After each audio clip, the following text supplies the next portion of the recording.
बुधवार का दिन है और आशा करते हुए कि गुरु की सभी बातें आप लोग को अच्छे से समझ में आ जाए, क्लास को स्टार्ट करते हैं।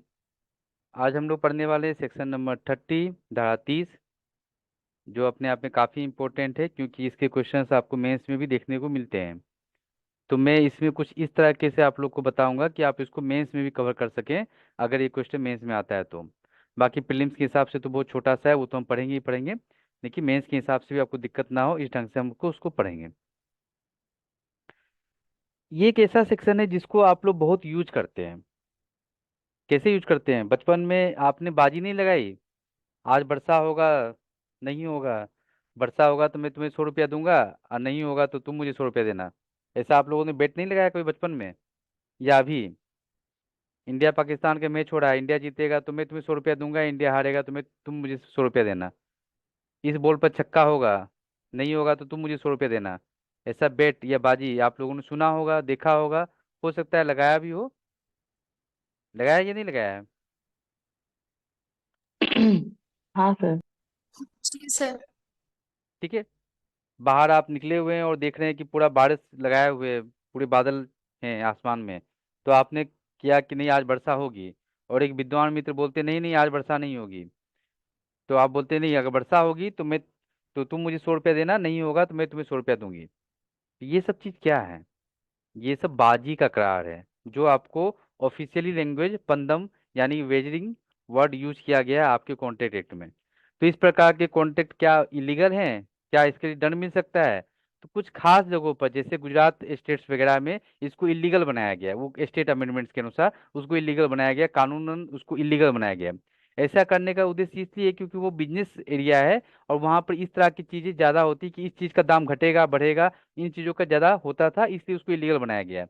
तो हमारे जानने लायक चीज़ें ये है कि ये जो बाजी का करार होता है, जिसको पंदम का करार या वेजरिंग कॉन्ट्रैक्ट बोलते हैं सेक्शन नंबर 30 में, ये सबसे पहली बात है कि इट इज नॉट इलीगल, ये अवैध नहीं है।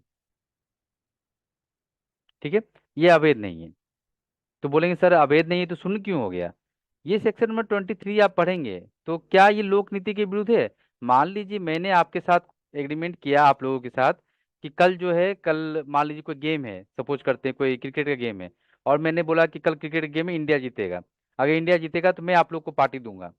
और अगर इंडिया हार, आप लोग बोले नहीं सर इंडिया नहीं जीतेगा क्योंकि सामने वाली टीम बहुत स्ट्रांग है, तो मैं बोला ठीक है, अगर इंडिया नहीं जीतेगा तो आप लोग मुझे पार्टी देना, और इंडिया जीतेगा तो मैं पार्टी दूंगा आप लोग को। तो ये क्या है? क्या ये इलीगल है? हम किसी को हर्ट पहुंचा रहे हैं? ये किसी भी तरह से इलीगल बोला जा सकता है? ये पब्लिक पॉलिसी के अगेंस्ट है? Answer is no. हम किसी को हर्ट नहीं कर रहे हैं, तो ये इलीगल नहीं है। लेकिन ये धारा 30 में शून्य है, वॉइड है। क्यों वॉइड है? मान लीजिए इंडिया हार गई और एग्रीमेंट के अनुसार मुझे आप लोग को पार्टी देना था, लेकिन मैंने मना कर दिया, तो क्या आप मुझ पर केस कर सकते हैं इस धारा 30 के तहत? Answer is no. आप केस नहीं कर सकते क्योंकि धारा 30 में साफ साफ बताया गया है कि आप उसके लिए कॉन्ट्रैक्ट के, जो वेगरिंग कॉन्ट्रैक्ट है, पंदम का करार है, बाजी का करार है, उसमें आप कोई भी केस नहीं कर सकते हैं, क्योंकि चाहे वो कोई दावा के रूप में कोई पैसा हो, धन हो, कोई वस्तु हो, उसको प्राप्त करने के लिए आप केस नहीं कर सकते हैं। तो मैंने अगर आपके साथ बाजी का करार कर लिया, मैंने करार किया कि कल वर्षा होगी, आपने बोला वर्षा नहीं होगी, मैंने बोला अगर वर्षा होगी तो मैं 500, तो तुम मुझे 500 देना, नहीं होगा तो तुम्हें 500 दूंगा आपको, और कल वर्षा नहीं हुई। ठीक है, तो तरीके से मुझे 500 देना था आप लोगों को, लेकिन फिर भी मैं नहीं दूंगा क्योंकि मैंने सेक्शन 30 अच्छे से पढ़ा है। तो आप इस पर केस नहीं कर सकते हैं मुझ पर कि आपने सर प्रॉमिस किया था, एग्रीमेंट किया था, तो आपको देना पड़ेगा, क्योंकि ये वाइड है। आप उसका जो अमाउंट है, उसका जो प्राइस है, उसके लिए कोई क्लेम नहीं कर सकते क्योंकि सेक्शन 30 जो है उसको फुल्ली वाइड बना के रखती है। ठीक है, तो पंदम का करार हमने क्या समझा? ये जीवन में दिनचर्या में हम लोग यूज करते हैं। सट्टेबाजी वर्ड आपने सुना होगा कि क्रिकेट में सट्टेबाजी चलती है कि कौन सा टीम जीतेगा, कितनी एक ओवर में कितने छक्के होंगे। ये सभी चीज क्या है? ये सभी चीज सट्टेबाजी हैं, ये सभी वैगरिंग कॉन्ट्रैक्ट हैं।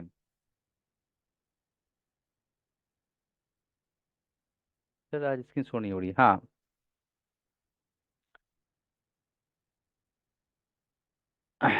ठीक है, तो उस कंडीशन में ये सभी कॉन्ट्रैक्ट जो है आपस में शून्य है। ध्यान रखेंगे कि ये बहुत बार इंटरव्यू में पूछ लिया जाता है कि पंदम का करार जो है इलीगल है, क्योंकि शून्य हो रहा है इसका मतलब इलीगल होगा।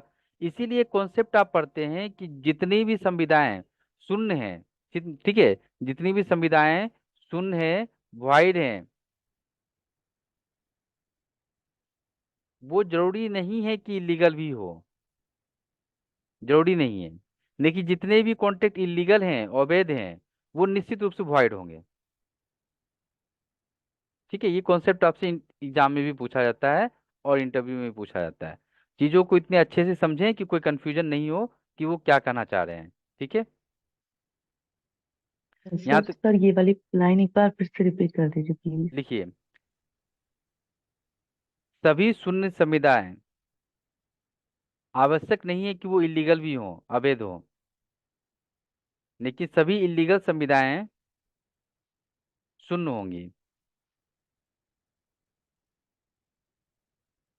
Every void agreement is not necessarily illegal, but every illegal agreement is necessarily void.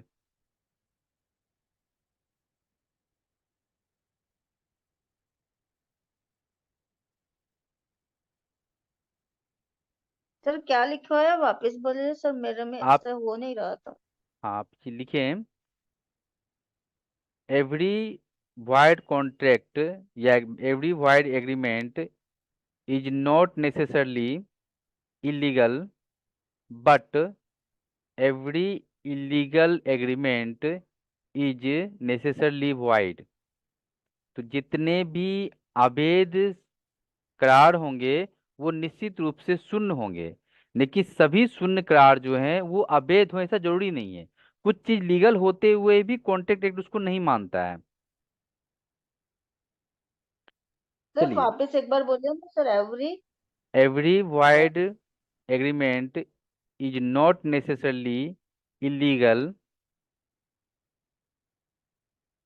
but every illegal agreement is necessarily void।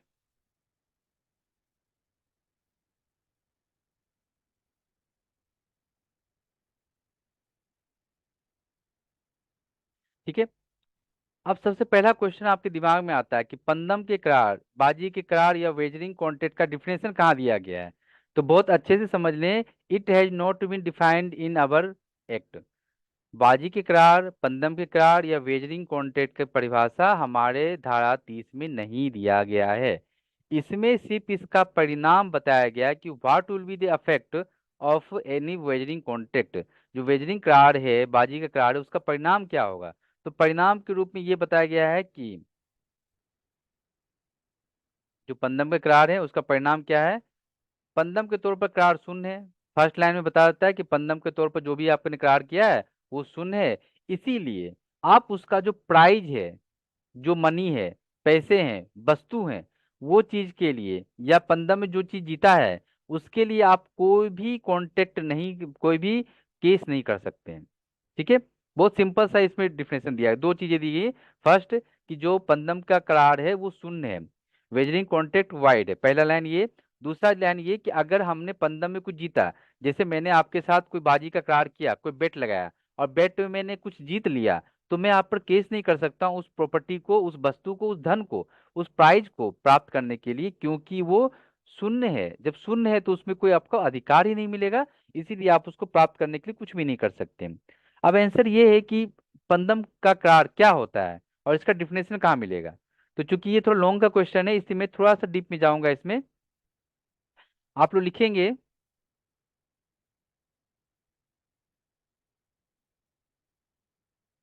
सबसे पहले इसको डिफाइन करने की कोशिश जस्टिस एंसन ने किया था, न्यायमूर्ति एंसन ने किया था। हिंदी वाले लिख लें, इंग्लिश में मैं बाद में भेज दूंगा आप लोगों को। लिखिए, ये एंसन का स्टेटमेंट है। पंदम के करार की सबसे पहली परिभाषा एंसन साहब ने दी थी। लिखिए, पंदम एक ऐसा वचन है,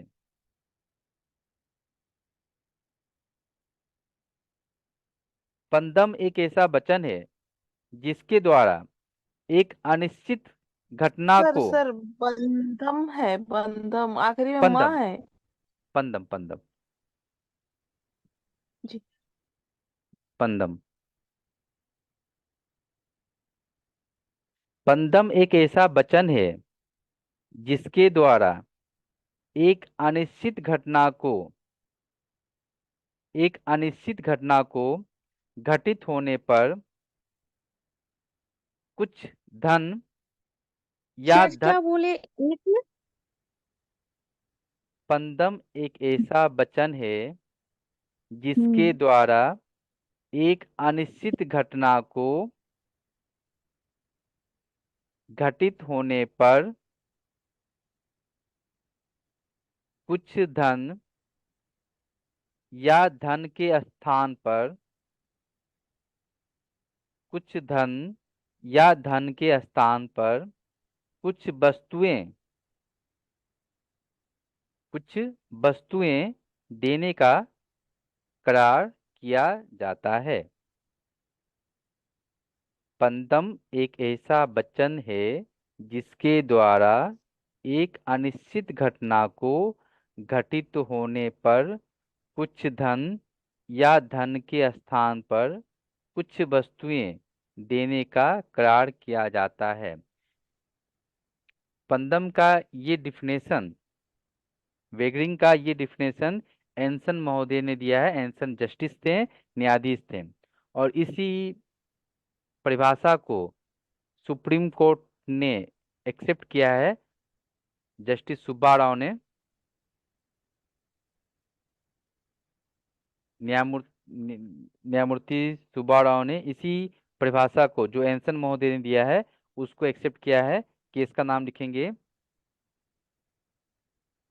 घेरूलाल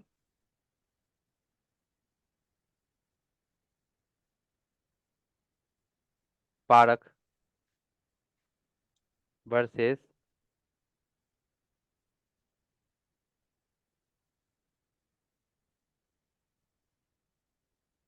महादेव दास मैया MAIYA। 1959 का केस है ये। हिंदी में लिखेंगे। ये मैं थोड़ा ज़्यादा इसलिए बता रहा हूँ आप लोग को क्योंकि मेंस का क्वेश्चन है।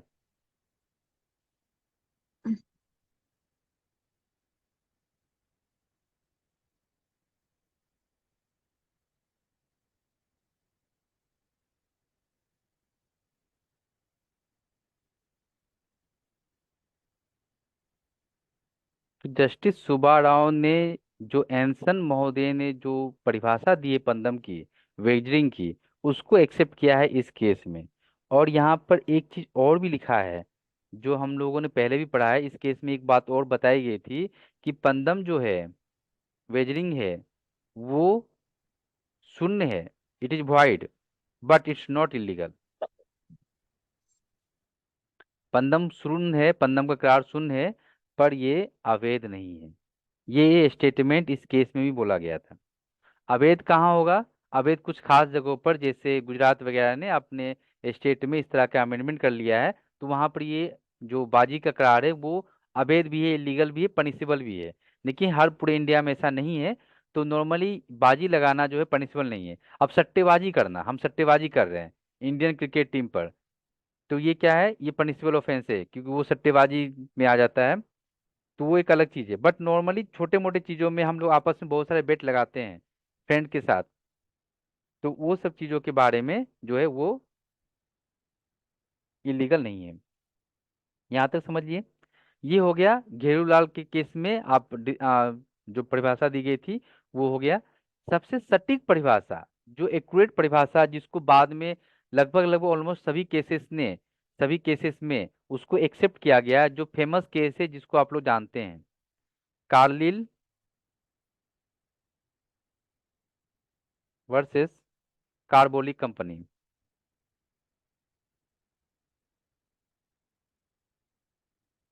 ये केस जो था ये किस चीज से संबंधित है? प्रस्तावना के लिए आमंत्रण, जनरल ऑफर, जनरल दो ऑफर। प्रस्तावना। Very good. प्रस्तावना। प्रस्तावना के लिए आमंत्रण का केस कौन सा है? हार्वी वर्सेस पेसी ऐसी। का, हार्वे वर्सेस पेसी। और इसको इंडिया में कौन। हार्वे वर्सेस मेसी का। बहुत अच्छे। मैकफर्सन में इसको इंडिया में किया गया। बहुत अच्छे। कार्लिल बनाम कार्बोलिक स्मोक वोल्कनिक, ये केस हम लोग बहुत लीडिंग है, इसका कहानी भी हम लोग जानते हैं, ऑलरेडी हम लोग डिस्कस कर चुके हैं जब हम लोग प्रपोजल प्रस्तावना पढ़ रहे थे, इसलिए मैं डिस्कस नहीं करूंगा अभी इसको। इस केस में सबसे इम्पोर्टेंट बात जो वहां पर थी वो तो थी, साथ में इसमें लोक प्रस्तावना के संबंध में तो ये मैटर था ही, और इसमें परिभाषा दी गई थी पंदम के करार की। तो जो ये परिभाषा दी गई थी वो न्यायमूर्ति हॉकिंस ने दी थी। ध्यान रखिएगा, क्योंकि आपने इस केस में जस्टिस का नाम बोवेल एलजे पढ़ा है। जो जस्टिस थे, एक ही केस में बहुत सारे जजेस होते हैं, ये आप लोग जानते हैं, तो कभी कंफ्यूज मत कीजिएगा। तो परिभाषा किसने दी है? हॉकिंस ने दी है, हॉकिंस महोदय ने दी है। तो पंदम के करार की परिभाषा हमें कहाँ मिलती है? पंदम के करार को परिभाषित जो है वो हमारे सेक्शन 30 में नहीं किया गया है। इसकी परिभाषा हमें विभिन्न वादों में, विभिन्न केसेस में मिलते हैं। सबसे सटीक परिभाषा कार्लिल बनाम कार्बोलिक स्मोक बॉल कंपनी में न्यायाधीश हॉकिंस ने दिया था। और ध्यान रखेंगे, ये क्वेश्चन आपसे पूछ लिया जाता है, तो इसमें इस केस में क्या इसको पंदम माना गया था? तो आंसर नहीं, इस केस में इसको पंदम यानी वेजिंग नहीं माना गया था। क्यों नहीं माना गया था? क्योंकि वहां पर परस्पर लाभ और हानि की बात नहीं थी, यानी कि जो कार्लिल थी इसको खोने के लिए कुछ नहीं था, और कार्बोलिक स्मोक बॉल कंपनी को पाने के लिए कुछ नहीं था, इसीलिए इसको पंदम का करार नहीं माना गया। मुझे पता है कि आप लोग को ये कॉन्सेप्ट थोड़ा समझ में नहीं आएगा कि पंदम क्यों नहीं माना गया। इसके लिए हम इसके इंग्रेडिएंट्स, आवश्यक तत्व समझेंगे कि हम पंदम के करार को किसको बोलेंगे, किसको पंदम का करार बोला जाएगा। तो ध्यान रखेंगे, ये जब आवश्यक तत्व आप समझ जाएंगे तब आप खुद समझ सकते हैं कि कौन सा करार पंदम का करार, बाजी का करार या वेजनिंग कॉन्ट्रैक्ट है। यहां तक सभी लोगों को समझ में आ गया अच्छे से? कोई कंफ्यूजन, कुछ लिखने में छूट गया, कुछ समझने में दिक्कत हुई? नहीं सर। Good. अब आ जाए आवश्यक तत्व, क्या इंग्रेडिएंट्स हैं जो एक पंदम के करार को पंदम का करार या वेजनिंग कॉन्ट्रैक्ट बनाते हैं। What are the essential ingredients? तो पहला लिखेंगे, ये थोड़ा सा लॉन्ग में मैं इसलिए दिखा रहा हूँ ताकि मेंस में आप लोग को दिक्कत ना हो। पहला चीज ये है कि जो घटना होनी चाहिए वो अनिश्चित होनी चाहिए।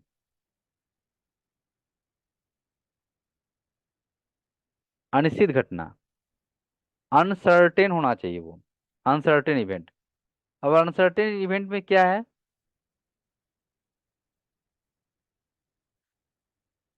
बारिश होना। बारिश कभी ना कभी होगी, ये हमें पता है। हो सकता है 10 दिन बाद हो सकता है 1 महीने बाद हो सकता है 6 महीने बाद हो सकता है साल भर बाद हो, लेकिन बारिश तो होगी। अनिश्चित घटना कब होगी? जब हम बोलेंगे कल बारिश होगी कि नहीं होगी, तो ये अनिश्चित है, कोई प्रिडिक्शन नहीं है, कंफर्म नहीं कर सकते कल बारिश होगी कि नहीं होगी। अगर मैं प्रिडिक्शन करूं कि कल 15 तारीख है, तो क्या ये अनिश्चित घटना है, अनसर्टेन इवेंट है? नहीं सर। No sir. क्योंकि नहीं श्योर है कल सर। 15 तारीख है।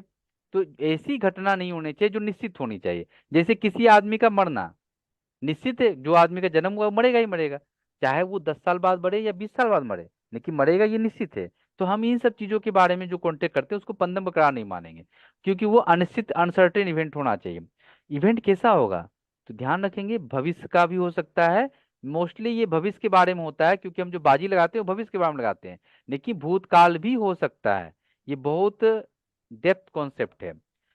Future as well as past का हो सकता है। कैसे फ्यूचर का होगा? कल बारिश होगी या नहीं होगी, मैंने आपसे बेट लगाया कि कल बारिश नहीं होगी, आप लोगों बोला नहीं सर कल बारिश होगी, तो मैंने बोला कि अगर कल बारिश होती है तो आप लोग, मैं आपको 500 दूंगा, और अगर नहीं होगी तो आप लोग मुझे 500 देंगे। ठीक है, ये हो गया भविष्य की घटना, फ्यूचर का। लेकिन भूतकाल का भी हो सकता है, जैसे किसी खास चीज के बारे में किसी को जानकारी नहीं है। जैसे हम लोग, क्या हम लोग को पता नहीं कि भारत कब आजाद हुआ था, वी डोंट नो कि भारत कब आजाद हुआ था, और पता करने का कोई एग्जैक्ट साधन भी नहीं है, सपोज करते हैं ऐसा। तो हम लोग आपस में एक बाजी लगाते हैं, भारत जो है 1947 में आजाद हुआ था। आप बोलेंगे नहीं सर 1948 में हुआ, तो मैं बोलूंगा ठीक है, अगर मेरा सही हुआ तो आप लोग मुझे 500 देंगे, और अगर आपका सही होगा तो मैं 500 दूंगा आपको। ये क्या है? भूतकाल की घटना, पास्ट की घटना के बारे में भी पंदम का करार, पर अनिश्चित। अनिश्चित मतलब क्या है? दोनों पार्टी इस चीज को नहीं जानते हैं। ठीक है। जैसे किसी सर्टेन फ्रेंड का, किसी फ्रेंड, कोई फ्रेंड है हमारा, और उसका हम लोग नहीं जानते कि उसका बर्थडे कब है। हम लोग एक्सपेक्ट कर रहे हैं, मैं बोलना कि नहीं उसका बर्थडे जो है 1985 का है। आप बोले नहीं सर 1985 नहीं होगा। तो हम लोगों ने आपस में एक बाजी लगाई कि अगर 1985 होगा तो मैं आपको, तो आप लोग मुझे 500 देंगे, और अगर नहीं होगा तो मैं आपको 500 दूंगा। ये क्या है? अनिश्चित घटना है। भले ही भूतकाल का है, वो हो चुका है, लेकिन हम लोग इसके बारे में सर्टेन नहीं है, इसलिए ये अनिश्चित घटना हो जाएगी। तो पहला इंग्रेडिएंट्स ये, छोटा छोटा इसके बाद डिस्कस करके मेंस का टॉपिक बना सकते हैं। ये पूरा पढ़ लेने के बाद मेंस में आपको थोड़ी सी भी दिक्कत नहीं होगी, बस ये केसेस ध्यान रखेंगे और पॉइंट ध्यान रखेंगे, थोड़ा कहानी अपना बना देंगे, आराम से आंसर बन जाएगा आपका। दूसरा है, परस्पर लाभ हानि होनी चाहिए। दोनों पक्षकार को लाभ या हानि की स्थिति होनी चाहिए। सिर्फ एक पक्षकार को अगर लाभ या हानि की स्थिति होगी तो वो हम नहीं बोल सकते हैं कि वो mutual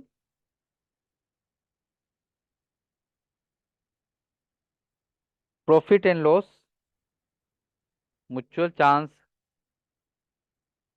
of profit and loss, या गेन एंड लॉस। दोनों पक्षकार को लाभ या हानि की स्थिति होनी चाहिए। सिर्फ एक पक्षकार को लाभ होगा या सिर्फ एक पक्षकार को हानि होगी, तो ऐसे कंडीशन में वो कभी भी कॉन्ट्रैक्ट नहीं बन पाएगा, बंधन का करार। ठीक है। यानी कि अगर कल घर जल जाए, मैंने कॉन्ट्रैक्ट एग्रीमेंट किया है कि अगर कल घर जल जाए तो मैं 500 दूंगा। ये कुछ और हो सकता है, समासित संविदा, कॉन्टिजेंट कॉन्ट्रैक्ट हो सकते हैं, बट ये बंधन का करार नहीं है, बेजरिंग कॉन्ट्रैक्ट नहीं है। क्यों? क्योंकि उसके लिए दोनों को हानि होना चाहिए। कल घर जल जाएगा तो मैं 500 दूंगा, नहीं जलेगा तो मुझे 500 देना। दोनों को लाभ होने की स्थिति है, दोनों को हानि होने की स्थिति है। तो ये चीज ध्यान रखेंगे। तो ये एक इंपॉर्टेंट इंग्रेडिएंट्स है। ठीक है। जीतने हारने की बराबर स्थिति होनी चाहिए दोनों की, ये जरूरी है। पॉइंट नंबर 2 में आप एक केस लिख लें। ये केस आप प्रीलिम्स में नहीं देखेंगे, बट मेंस में आप इसको यूज कर सकते हैं। उस केस का नाम है बाबा साहब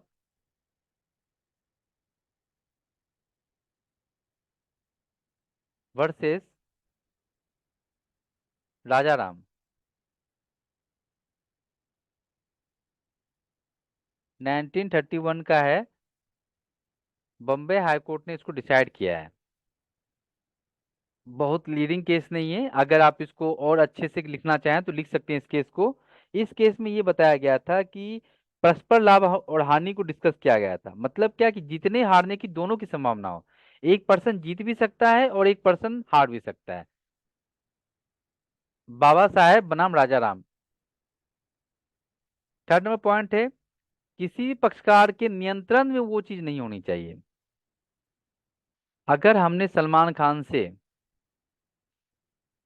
कि ये कॉन्टेक्ट किया कि आपकी शादी इस साल नहीं होगी, तो आप मुझे, अगर आपकी शादी इस साल हो गई तो मैं आपको 1 लाख रुपया दूंगा, नहीं होगी तो आप मुझे 1 लाख रुपया देना। तो क्या ये नियंत्रण से परे है? बियॉन्ड द कंट्रोल है? No sir. नो, क्योंकि वो कल ही शादी कर सकते हैं, कौन रोक लेगा उनको? रोक सकते हैं। तो बियॉन्ड द कंट्रोल नहीं है। तो एक पर्सन को हम शादी करने के बारे में या किसी और चीज के बारे में, जैसे कल तुमने एलएलएम में, अगर तुम एलएलएम में एडमिशन ले लोगे तो मैं तुम्हें 5,000 रुपया दूंगा, नहीं लोगे तो तुम मुझे 5,000 रुपया देना। इसमें क्या नियंत्रण से पड़े? ये बियॉन्ड टू कंट्रोल है नहीं। वो पर्सन कल ही जाके एलएलएम में एडमिशन ले सकता है। तो उस पक्षकार के जो पार्टी जो है एग्रीमेंट के, उनके पावर से बियॉन्ड होना चाहिए। कुछ ऐसी चीजें, जैसे वर्षा कराना हमारे हाथ में नहीं है, हम वर्षा करा नहीं सकते हैं। ठीक है। कोई खास डिजीज फैलने या से रोक नहीं सकते या फैला नहीं सकते हैं। जैसे कोई कॉन्टेक्ट करे कि कोविड फिर से नहीं आएगा, अगर 1 साल में आ गया तो मैं तुम्हें 500 रुपया दूंगा, तो ये क्या है? ये इस चीज में आएगा, तो वो नियंत्रण से परे है। ठीक है। तो ये ध्यान रखें कि नियंत्रण से परे होना चाहिए कुछ ऐसी चीजें। सोने का मूल्य, कल सोने का मूल्य बढ़ेगा कि घटेगा ये हम नहीं जानते हैं, तो ऐसा कुछ किया गया है तो वो हो जाएगा आपका इसमें। उसके बाद फोर्थ पॉइंट, कोई और हित नहीं है। मतलब सिर्फ हार और जीत के अलावा कोई और हित नहीं है, कोई और कॉन्सेप्ट नहीं है। ध्यान ये भी रखें कि यहाँ कोई पर्सनल एलिजिबिलिटी, योग्यता नहीं है। कोई योग्यता की बात नहीं हो रही है, बस मन में आया कोई कॉन्टेक्ट, कोई बेट हमने किया, नो अदर इंटरेस्ट। हमने बोला कल वर्षा होगी या कल वर्षा नहीं होगी। इसमें क्या पर्सनल कोई टैलेंट की आवश्यकता है? कोई टैलेंट है यहाँ पर? कोई नो टैलेंट नहीं सर। है ना, कोई टैलेंट नहीं है। वर्षा होगी तो भी ठीक है, नहीं होगी तो भी ठीक है। और यहाँ पर सिर्फ और सिर्फ हार और जीत का मामला है। और वो भी किसी धन का या किसी वस्तु का। अगर तुम जीत जाओगे तो मैं अपना फेवरेट घड़ी तुम्हें दे दूंगा। अगर तुम हार गए तो तुम अपना फेवरेट बेट मुझे दे देना। बस हो गया, ये हो गया आपका वेजरिंग कॉन्ट्रैक्ट, यानी कि पंदम का करार। एक तरह से बेट होता है, बाजी होता है, बाजी का करार भी बोलते हैं इसको। और ये जो है पूर्णतः शून्य है, इसीलिए हम कोर्ट में जाकर जीती हुई धनराशि के लिए वाद नहीं ला सकते हैं, केस नहीं कर सकते हैं, दूसरे पक्षकार को बाध नहीं कर सकते कि तुम मुझे दो जो तुमने मुझसे प्रॉमिस किया था कि जितने पर मैं तुम्हें ये रुपए दूंगा, ये धन दूंगा, ये वस्तु दूंगा। कुछ इंपॉर्टेंट चीजें जो पंदम है या नहीं है उसके बारे में जान लीजिए, क्योंकि ये प्रीलिम्स में आते हैं। तो कौन कौन सी चीजें पंदम है, बेजरिंग है? फर्स्ट नंबर पॉइंट, सट्टा, क्रिकेट टीम के साथ सट्टा, सट्टेबाजी, बुकी जो जिसको बोलते हैं वो। सेकेंड नंबर लॉटरी, लॉटरी क्या होती है? ये भी पंदम का करार है। वैसे इसमें कुछ स्टेट्स में कॉन्ट्राडिक्शन है, बट लॉटरी जो है पंदम का करार माना जाता है। क्यों? क्योंकि इसमें हमको कुछ मतलब कोई योग्यता नहीं है। मैं गया, मैंने लॉटरी का टिकट खरीद लिया, इसमें कोई योग्यता है क्या? कोई नॉलेज का जरूरत है, कोई अनुभव का जरूरत है? कुछ नहीं है। मैंने 5 नंबर का लिया तो हो सकता है 5 नंबर जीत जाए, मैंने 10 नंबर का लॉटरी खरीदा तो हो सकता है 10 नंबर जीत जाए। तो ये कंप्लीटली बाजी है, इसमें कुछ भी हमारा योग्यता नहीं है। उसके बाद तेजी और मंदी जो स्टॉक होते हैं, अगर हमने सिर्फ हार और जीत के हिसाब से लगाया है तो जो स्टॉक होते हैं वो भी इसी में आता है। ये सभी पंदम है। इसी कारण इसमें अगर हम जीते हारने का कुछ भी लगाए हैं तो वो सब शून्य हो जाएगा। क्रिकेट टीम के जितने पर हमने लगाया सट्टेबाजी, वो क्या होगा? वाइट है। पनिशबल भी है, कुछ केसेस में पनिशबल भी होते हैं, लेकिन हर चीज में पनिशमेंट नहीं होते हैं। तो ध्यान रखेंगे। तो ये सब पंदम बेजरिंग के कॉन्टेक्ट जो है ये पंदम है, इसी कारण वाइड है, शून्य है। कौन कौन से पंदम नहीं है उसका भी एक दो इंपॉर्टेंट जो किसी एग्जाम में आ चुके हैं वो मैं लिखा रहा हूँ। Chit fund, chit fund type की चीजें क्या होती है? उसमें कुछ खास खास अमाउंट आप जमा करते हैं, छोटा सा बैंक टाइप का होता है, और उसके बाद वो कुछ खास इंटरेस्ट या कुछ चीजें देते हैं। तो अल्टीमेटली यहाँ पर कुछ पंदम जैसा नहीं, it is not wagering contract. उसके बाद बीमा की संविदा, ये याद रखिएगा। इंश्योरेंस, बीमा की संविदा नहीं है। क्यों नहीं है? आप कभी एलआईसी लेते हैं तो उसमें क्या कॉन्ट्रैक्ट होता है? अगर जो व्यक्ति एलआईसी लेता है तो उसके बारे में क्या करते हैं, या जैसे मान लीजिए हाउस एलआईसी लिया गया, हाउस इंश्योरेंस लिया गया, तो आपका हाउस अगर जल जाए या बर्बाद हो जाए किसी भी कंडीशन में, तो उस कंडीशन में हम आपको जो है इंश्योरेंस अमाउंट का 1 लाख रुपया देंगे। तो ये क्या है? ये संविदा जो है वो वेजरिंग कॉन्ट्रैक्ट नहीं है, क्योंकि ऐसा नहीं किया गया कि अगर नहीं जलेगा तो तुम मुझे 1 लाख रुपया देना। ऐसा तो नहीं है। दोनों पक्षकार को लाभ और हानि, जीत और हार का उद्देश्य सिर्फ नहीं है, यहाँ पर हम किसी को प्रोटेक्शन दे रहे हैं, उस प्रॉपर्टी को, उस पर्सन को प्रोटेक्शन दे रहे हैं, इसलिए ये पंदम नहीं है। दूसरा, आपके धारा 30 में एक अपवाद बताया गया है, एक एक्सेप्शन बताया गया है, वो है घुड़दौड़। घुड़दौड़ यानी हॉर्स रेस। हॉर्स रेस जो है वो बेसिकली इंटरटेनमेंट के पर्पस से और इसी पर्पस से लगाया जाता है कि हम उसमें जीतें हारें और सट्टेबाजी करें, उसका पर्पस ही वही है। घुड़दौड़ का पर्पस ही वही है, इसीलिए इसको यहाँ पर यूज किया गया है, बट तब जब उसका अमाउंट 500 या 500 से अधिक हो। ठीक है, उसका प्राइज का मूल्य 500 या 500 से अधिक हो, केस अमाउंट है तो उसका 500 या 500 से अधिक हो, तभी वो वैलिड होगा। वो पंदम का करार नहीं है। बट तब घुड़दौड़ हॉर्स रेस का उपयोग हम इंटरटेनमेंट पर्पस से और बेसिकली सट्टेबाजी के उद्देश्य से ही करते हैं, इसीलिए। और वहां भी योग्यता है, हमने किसी घोड़े पर लगाया तो वो घोड़ा जीत भी सकता है, हार भी सकता है। तो घोड़ा की योग्यता है ना, या उसके जॉकी की योग्यता है, इसीलिए वहां पर वो वैलिड माना गया है। तो आपके धारा 300 में एक ही अब बात बताया गया है, घुड़दौड़ या हॉर्स रेस अगर उसका प्राइज का मूल्य या उसका जो भी इनाम की राशि है 500 से अधिक हो तो। यहाँ तक समझ में आया आप लोगों को? सर इंश्योरेंस जी की क्या है संविधि, टाइम लिमिट, ड्यूरेशन सर क्या बोला आपने? ये कौन सा लाइफ इंश्योरेंस बीमा के बारे की, में? नहीं सर हाँ आपने लिखा है बीमा की संविधि। हाँ, संविदा। बीमा का संविदा जो होता है, हम्म। इंश्योरेंस जो होते हैं वो आपका पन्नम का करार नहीं है। इंश्योरेंस जो होते हैं वो आपका पन्नम का करार नहीं है, ठीक है। फिर आपके धारा 30 में थर्ड जो पैराग्राफ है उसमें एक चीज बताई गई है, वो बताई गई है आपको 294 ए। 294 ए आईपीसी की धारा है। और ये बताया गया कि यहाँ पर जो भी डिस्क्रिप्शन इन्होंने लिखा है वो 294 ए पर कोई प्रभाव नहीं डालेगा। यानी कि यहाँ पर जो भी हमने बातें कही हैं वो आईपीसी की धारा 294 ए, जिसमें लॉटरी कार्यालय के बारे में बात की गई है, जो सरकार के द्वारा खोला जाता है, ठीक है, सरकार उसको खोलती है, तो वो उस पर प्रभाव नहीं डालेगा। यानी कि अगर वो सरकार वैलिड बनाती है तो वो वैलिड रहेगा, ठीक है। ये का हो गया धारा 30 कंप्लीट।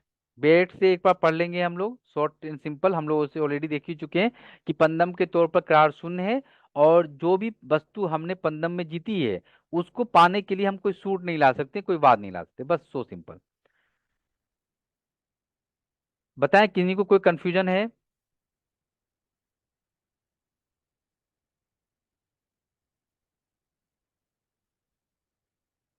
कुछ पूछना है? नहीं सर। Very good. ये आपका धारा 30 कंप्लीट हो गया है अच्छे से, आई होप कि समझ में आ गया होगा आप लोग को। हमने थोड़ा डिटेल्स में इसलिए देखा है इसको क्योंकि ये मेंस का भी क्वेश्चन है, इसलिए आप लोग को डाटा आपके पास है, आप इसमें जो पॉइंट्स मैंने बताए हैं उस पॉइंट्स को थोड़ा सा इलेस्ट्रेशन देकर और थोड़ा सा लिख कर आप उसको मेंस का क्वेश्चन बना सकते हैं। केसेस में आपको कार्लिल बनाम कार्बोलिक स्मोक बॉल कंपनी और इसके जस्टिस का नाम हॉकिंस, ये याद रखना है मेंस के लिए भी और प्रीलिम्स के लिए भी, तो ये बहुत अच्छे से ध्यान रखेंगे। और ये भी ध्यान रखें कि ये जो स्पंदन का करार है ये भविष्य और भूतकाल दोनों का हो सकता है, फ्यूचर का भी हो सकता है और पास्ट का भी हो सकता है। जिस चीज का नॉलेज दोनों पक्षकार में से किसी का नहीं है, मुझे पता है कि किसी व्यक्ति का बर्थडे कब है और मैंने वो लगाया, पंदम किया, बाजी लगाया, तो वो फिर नहीं होगा पंदम। पंदम तब होगा जब मुझे ही पता नहीं कि उस पर्सन का बर्थडे कब है, ठीक है। औरंगजेब का जन्म कब हुआ ये पता ही नहीं मुझे, ना मुझे पता है ना आप लोग को पता है। मैंने आपके साथ कांटेक्ट किया कि औरंगजेब का जन्म जो है 1707 में हुआ था, आपने बोला नहीं सर मृत्यु हुआ था 1707 में, तो मैंने बोला ठीक है बेट लगाते हैं, जिसका सही होगा वो जो है दूसरे से 500 रुपये लेगा। तो ये क्या होगा, ये पंदम का करार हो गया। भूतकाल की चीजें, औरंगजेब कब का मर चुका है, लेकिन हमने उसके बारे में एक वेजरिंग कॉन्टेक्ट कर लिया। आई होप बहुत अच्छे से क्लियर हुआ होगा आप लोग को। नेक्स्ट टॉपिक पर आते हैं, समासित संविदा। इंग्लिश में इसको कॉन्टिजेंट बोलते हैं। समासित संविदा मतलब आश्रित संविदा, ऐसा संविदा जो किसी दूसरे घटना पर कि घटित होने या ना होने पर किसी बात को करने या ना करने के लिए है। तो सबसे पहले ध्यान रखें कि ये एक मेंस का भी क्वेश्चन है, तो आपको इसका डिफिनेशन बहुत अच्छे से याद रखना पड़ेगा, एटलीस्ट 31 का। तो समासित संविदा क्या है? समासित संविदा का मतलब है जो किसी दूसरे घटना पर आश्रित होता है, उसको हम समासित बोलते हैं। जैसे मैं तुम्हें अपना घर रहने को देता हूँ,